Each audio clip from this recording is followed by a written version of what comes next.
Gorman, and then we'll open it up to the crowd. Hi everyone, how are you?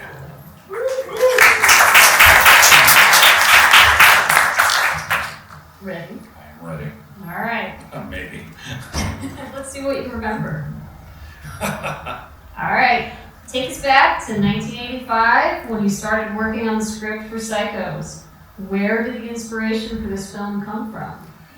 I mean, the inspiration from this, Carmen and I were both comedy nuts. I mean, we loved Marx Brothers, we loved Monty Python, we loved Woody Allen. I mean, basically this film was a mashup of those three, and I also loved Alfred Hitchcock. So it sort of grew out of that, and we wanted to make a not typical romantic comedy. We basically wanted to make our Annie Hall, but Woody and Diane just happened to be psycho killers.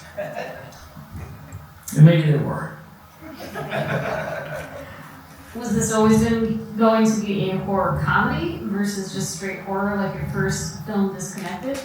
Yeah, because Carmine's three daughters are here, and in the back there. He honestly was the funniest person I've ever met, and we would laugh. We could not see each other for 10 years, and we would sit down and have pizza, always pizza, and it was just like we had just seen each other yesterday. I mean, he sincerely was the funniest person I'd ever met, and I think that together we just worked really well together. And in terms of making something that was just make people laugh. I mean, I think making people laugh is the greatest gift you can give to anyone. Especially today. But I mean, even back then, 40 years ago, it was still just as important. You miss them? Absolutely. I mean, because every once in a while, we'd go to Sally's, or we'd go to Modern, or we'd go to Pepe's. The only three pizza places on the planet, just in case you have any question, if you eat anywhere else that you're not eating pizza. And yes, I do.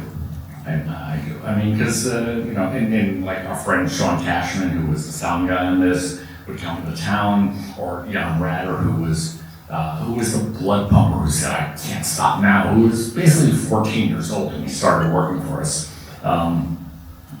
He would come to town from Minneapolis or Los Angeles, respectively, and Carmen would come down from Waterbury, and we'd go and have pizza, and we'd just sit there for hours, just laughing our asses off. Tell us about the pre-production phase, your process for casting and location scouting. And I think the location scouting is look, we're doing this on a low budget. I mean, we had about $85,000 to make this film. Probably $80,000 went into film and developing.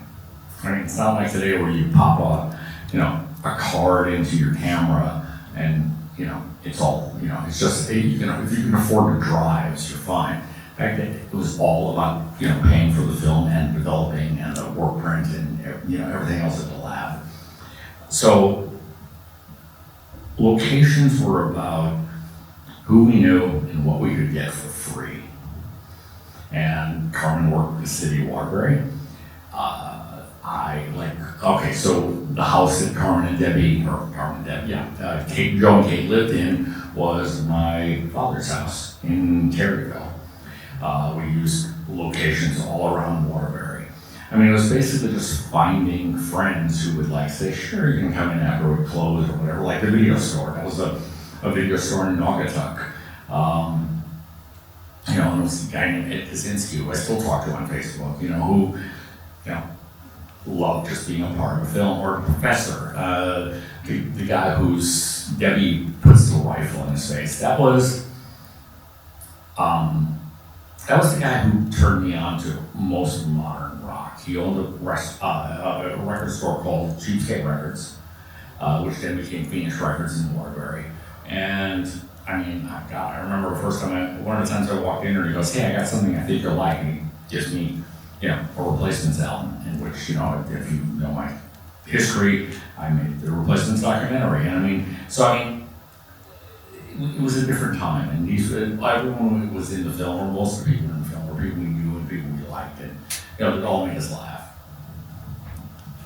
Did you write this specifically with Debbie and Carmine in mind? Yeah, absolutely. I mean, it was me and Carmen sitting there coming up with, jokes. I mean, Debbie had already been in a few shorts of mine. I was dating Debbie at the time. During the editing, Debbie became my fiance. That didn't last long.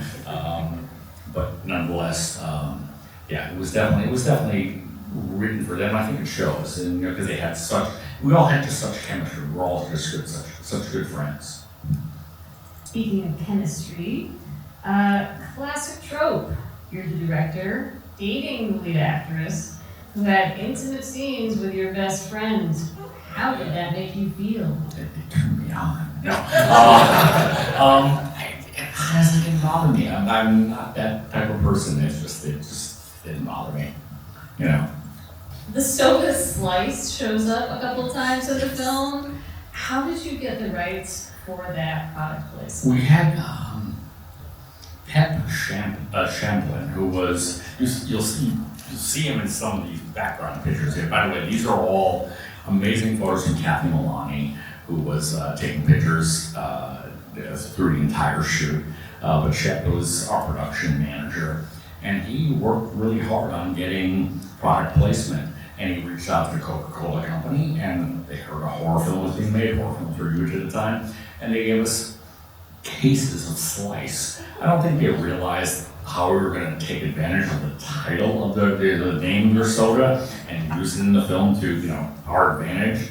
I don't think they were very happy about how we used it, but it was too late. What for you was the most fun part about making this film? Honestly, working with friends. I mean, it's the one fiction film that I've made where I can say I pretty much love the cast and crew. And that, I mean, you work with me for the past year and a half. And one of the big things I've always said to you is I only work with my friends now. I don't have time to deal with people that I don't like. I don't have time to deal with assholes, in which this industry is filled with. I want to work with people I'm going to have a good time with. We don't make enough money to not have a good time. And this film was probably the seeds of that, because we just had a great time. We were working on weekends for the summer of 1986, and it was fun. Was there anything the crew bonded over? Two things. Every Saturday morning, we would watch Pee-wee's Playhouse. Literally, I think it was 10 a.m. We would stop production, sit down, everyone gather around the TV and watch Pee-wee's Playhouse. Then the other thing was, if I can do this without choking, we would mimic Monty Python lines from The Holy Grail. But the big one was always like, "Son, one day all of this will be yours."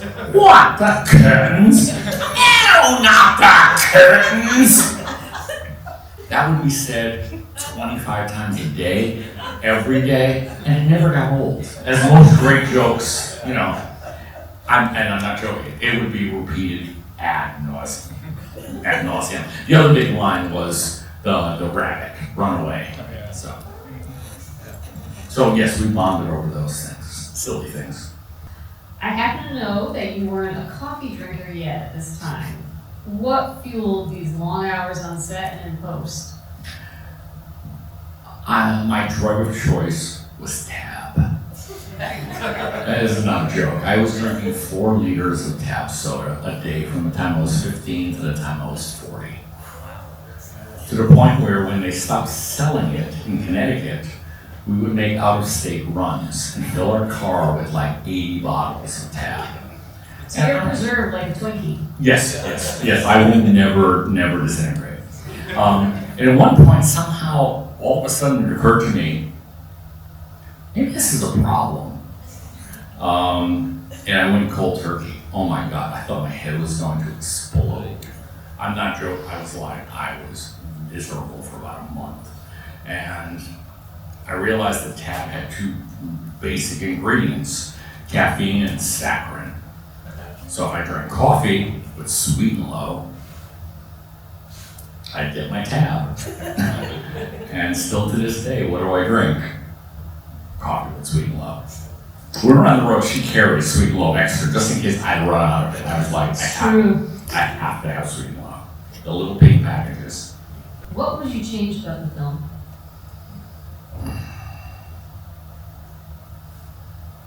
Wow. You know, it's like, I watched the film, now 39 years later. Not much, probably. I think for what it is, we did a pretty great job. I mean, I wish I could have had a bigger budget. Everybody also wish you could have had a bigger budget. But I even watched like Carmen and Debbie in bed sitting here talking about, it's not fun anymore. And I mean, this is a long 3 or 4 minute one take with no cuts. And it's like, I think they did a great job. I mean, I think most of the casting was great. I still laugh out loud at, Michael Citronini saying, I'm hotter than a warm front rolling off the Gulf of Mexico, or the scene that he's cut against that the woman is like, look at that babies in this living room, I mean, there are still things that just crack me up in this film. I don't know, it's one of the few films that I don't know that I would change anything. That's sweet. So many films are remade today, though. Who would you cast if Psychos was remade? Okay, I mean, right now, I think because she's the hottest young actress going is Mikey Madison from Anora. If you've not seen Anora, see Anora. It's the best film of the past 20 years. And she gives the performance that is the best thing I've seen in decades. It's just amazing. But it's hard, I mean, like, I've been thinking about this for years. I mean, if you asked me this 15 years ago, it would have been like someone like Seth Rogen. Now there was a show on, I think it was either Netflix or Prime, called Red Oaks. It was from about 10 years ago. And it was just a weird little sitcom set in the 80s. It felt like an 80s movie spread out into a sitcom.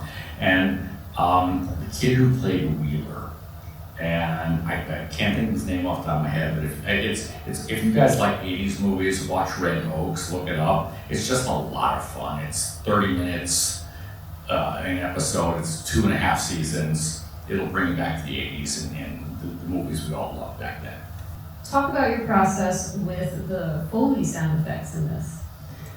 With the Foley, I mean, okay, this is way before you would go online, there was no online, and buy sound effects. So things like, how do we make it sound like a knife is slashing into someone's body? And we found it cabbage and a butcher knife. And the thing is, we would go into grocery stores and we'd be having conversations out loud in the grocery store. It's like, well, this is something, and it's like, and then people are just looking at us like we're crazy as we're doing this. But it was a lot of fruits and vegetables, but I mean, the main slashing sound was always a knife into cabbage. Does anybody else out there have a question for Gorman? Let's see. Ooh, hands are going up. I see that. Okay. Let's start with Lois Rowe first. What was your most or least favorite scene in play? Well, my least favorite scene was cut. There were two. We cut 3 murder scenes from the film, and the 2 Debbie scenes were terrible. There was one where she was in a gym and stabbed someone in the swimming pool, and another was she killed someone with her manicure set at a pool table.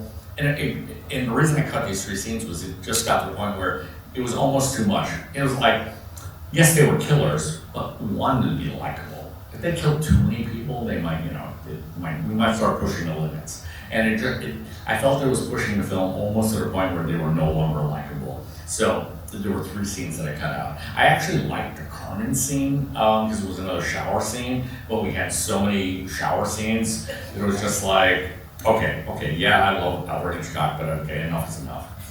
Yeah. Yes, back. Why grapes?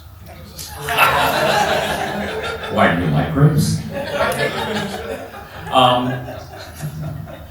Look, Carmen and I wrote most of this at the Mr. Happy Strip Club in the library. We would sit along the stage. I'm writing, Carmen's watching the strippers. No offense to his daughters, sorry. Okay, all right. And while I'm here, I'm like, why are these? I finally turned to him. I'm like, why are these two people killing people? And he's, I don't know, putting a dollar bill in something. And he says, because they like grapes. And he was joking. And I'm like, oh my God, that's the most brilliant thing I've ever heard. Because it was so absurd. And I just fell in love with the idea because it was just so wonderfully stupid. And it fit. And that whole grape speech. If any of you, I was telling Faith about this, so and I don't think she's of the era, she might remember. Do any of you remember the Insurance Institute of America had a commercial for a few years where a guy is sitting in a grocery store and he's holding a grape. And he's going, I hate grapes, all kinds of grapes. He talks about how grapes are the greatest cause of injury in grocery stores. And this is true. And I'm just like, I remember my wife turned to me and goes, they're ripping you off again. Because it was way after Psycho. Some young advertising idiot had to have seen my movie. Because it was my grape speech.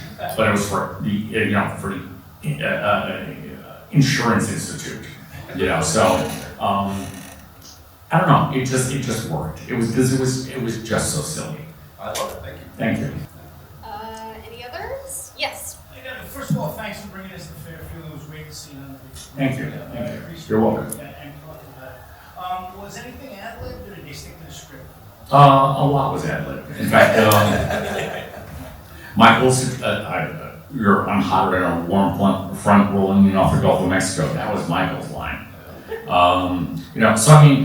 But there was a lot though. We were very specific, even like the weird ad-libs, like when the Groucho Marx or the Ingmar Bergman things of wheat, fields of wheat, which is actually Woody Allen's version of Ingmar Bergman from Love and Death. There were definitely places where we definitely let people come up with something funny. I've always been a big believer that, especially in fiction, there's a script you write, but a lot of times these lines don't sound as great coming out of people's mouths as they do on the page, and so you sort of have to let the actors feel comfortable. And as long as you're basically getting the same point across, it works much better. Any others? Yes, in the back. Why the name? Why Joe, whatever it is? He's always Joe. Why? Wow, that's a good question. I don't know. I don't either. Yeah, and then Eosh, we literally turned it around in Galactic Gigolo. Just became Joe to me. I don't know.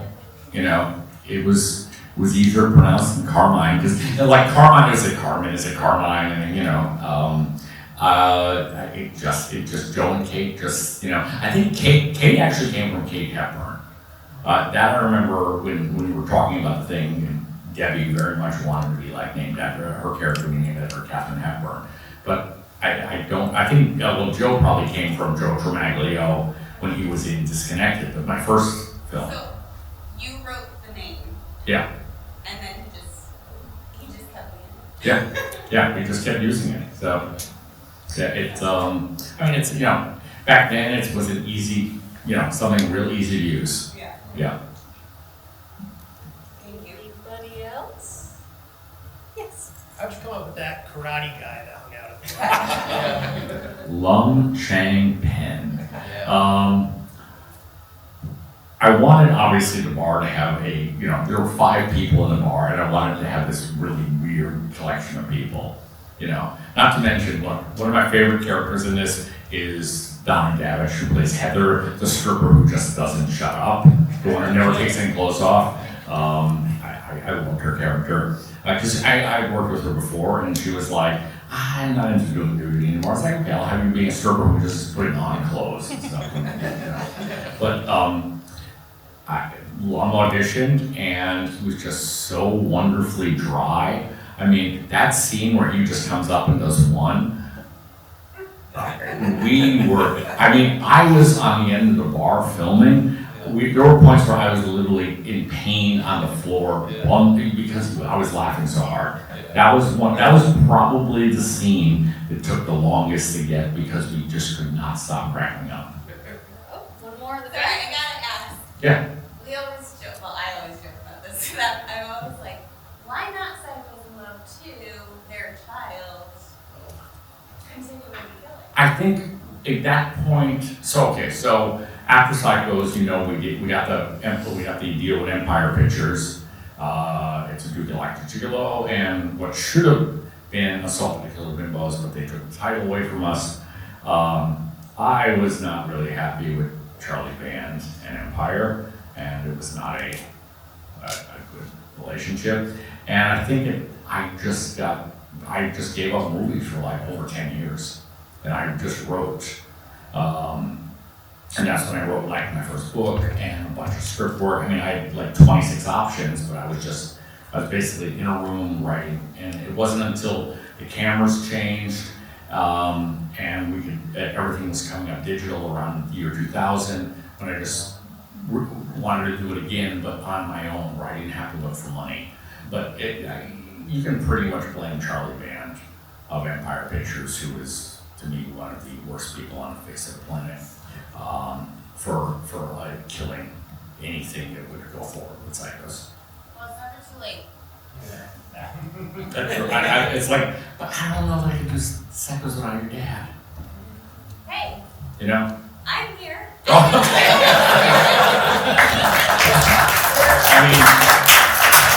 think my dream was, I would love to see someone with money say, hey, let's make a big version, a big budget version, not big budget, but a big enough budget version of this.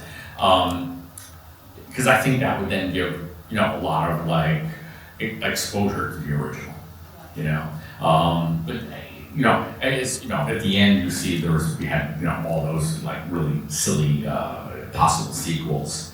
But I probably given the opportunity, if I could have gone back, I would have not signed with Charlie Band and probably tried to have done Psychos 2. Because if Friday the 13th and all that, they were just doing the exact same things over and over again for however many films, 10 films, I think we could have had a lot of fun. We have time for one more. Oh, right here. How soon after, when it was decided that the hatred of grapes was going to be a theme, was it discovered that there was a whole other joke being made with the raisin bread? I sort of love the fact that, it's like Carmen hated grapes, but he didn't realize all their great products, and that was just sort of a joke to end the film. But the whole grape thing came in halfway into the writing. It was just that finding the reason for why these people are killing people, and I had wondered if maybe there was other fruits. Yeah. But raisin bran is being able to use the raisin Yeah. bran joke is what the grapes are. That's I guess not. And it's funny because if you guys, there's a rare VHS version that was re-released of this, probably about right before COVID, and I recorded an intro for it where I'm talking, and it's like, and you will see me eating grapes and drinking red wine. But it was just being goofy, that was our version of Monty Python having horses, instead of having horses, having coconut shells, and just some guy behind, behind the coconut shell. So it was just, and because even by 1985, if you were really watching the whole home video trend of horror was already becoming a parody of itself. So we just took it one step farther. Thank you, Thank you. and thank all of you for coming tonight. We have some great new merch. Faith here has been my partner for a year and a half, working with me in films, and she actually was the one who pushed me to do this and said, hey, let's do something and do some new merch. So we did Psychos in Love trading cards, which are all original photos. I wrote all the backs. They did all the artwork. We've got stickers, we've got new posters, a double-sided poster out there. So if you guys, I'm gonna be out at the merch table. If you guys want anything, you wanna say hi, anything you want. Plus I've got like my other 500 movies on DVD. Come and say hello. I'll be out there in 2 seconds. Thank you very, very much for coming, guys.